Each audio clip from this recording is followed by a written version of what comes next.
ஆத்மீய நண்பர்கள் அனைவருக்கும் வணக்கம். சிவபெருமான் அருளை எளிதில் பெறுவதற்கான வழிகள். சிவன் மும்மூர்த்திகளில் ஒருவர். சைவ சமயத்தின் முழுமுதல் கடவுளாகவும் பிறப்பும் இறப்பும் இல்லாத பரம்பொருளானதால் பரமசிவன் என அழைக்கப்படுகிறார்கள். அனைத்து விதமான பலன்களையும் அள்ளித்தரும் சிவபெருமான் கண்ணிமைக்கும் நேரத்தில் அனைத்தையும் செய்து முடிக்கக்கூடியவர். சிவனை முறையாக வழிபடுவதால் நம்முடைய கர்ம வினைகள் நீங்கும். சிவபெருமானை ஒரு சில குறிப்பிட்ட முறைகளில் வழிபட்டால் அவரின் அருளை எளிதில் பெற முடியும். மந்திர ஜபம். பக்தி செய்வதும் முழுவதுமாக சரணாகதி அடைவதுமே சிவனின் அருளை பெறுவதற்கு மிக சிறந்த வழியாகும். சிவனின் மந்திரங்களை, குறிப்பாக பஞ்சாட்சர மந்திரமான ஓம் நம சிவாய மந்திரத்தை தினமும் உச்சரிப்பது சிவனின் அருளை பெற உதவும். சிவனுக்கு உரிய நாள் திங்கள்கிழமையாகும். எனவே ஒரு திங்கள்கிழமை அல்லது சிவராத்திரி அல்லது பிரதோஷ தினத்தில் சிவன் சன்னதியில் உங்கள் பிரார்த்தனையை ஆரம்பித்து தினமும் கடைபிடித்து வர வேண்டும்.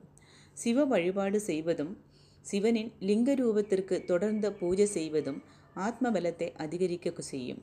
லிங்கத்திற்கு பால், தயிர், தேன், தண்ணீர், சந்தனம் ஆகியவற்றால் அபிஷேகம் செய்வது, மலர்கள் படைத்து பூஜை செய்வது ஆகியன சிவனின் மனதை குளிர செய்யும்.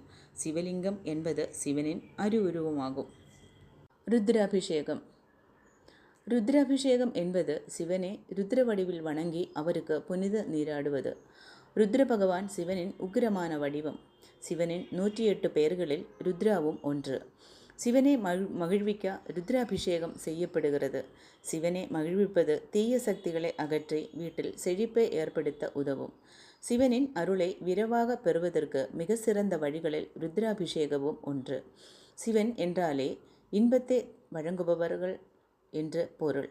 காதல், திருமணம், மகிழ்ச்சி, செல்வம், சக்தி, ஞானம் போன்றவற்றை வழங்குபவராக சிவபெருமான் இருக்கிறார். சிவனுக்கு விருப்பமான மிக நீண்ட சடங்கும் ருத்ராபிஷேகம்தான். ருத்ராபிஷேகம் செய்வது, அந்த யாகத்தில் கலந்து கொள்வது வாழ்வில் உள்ள அனைத்து பிரச்சனைகளையும் தீர்க்க வல்லதாகும். சிவலிங்க அபிஷேகம். சிவனே அபிஷேக பிரியர் என்பார்கள். பலவிதமான பொருள்களால் அவருக்கு அபிஷேகம் செய்து அவரை குளிர்ப்பது அவருக்கு மிகவும் விருப்பமான ஒன்றாகும். பால், தேன், மஞ்சள், சுத்தமான தண்ணீர் கொண்டு அபிஷேகம் செய்வதும் வில்லுத்தால் அர்ச்சிப்பதும் சிவனின் அருளை பெற்றுத்தரக்கூடியதாகும். கங்கை நீரால் சிவனுக்கு அபிஷேகம் செய்து மிகவும் சிறப்பு வாய்ந்ததாகும். குறிப்பாக தீய எண்ணங்கள் நீங்கி புத்துணர்ச்சி உண்டாகும். இந்த பதிவை உங்களுக்கு பிடிச்சிருந்தால் சேனல் சப்ஸ்கிரைப் பண்ணுங்கள், லைக் பண்ணுங்கள், கமெண்ட் பண்ணுங்கள். நன்றி, வணக்கம்.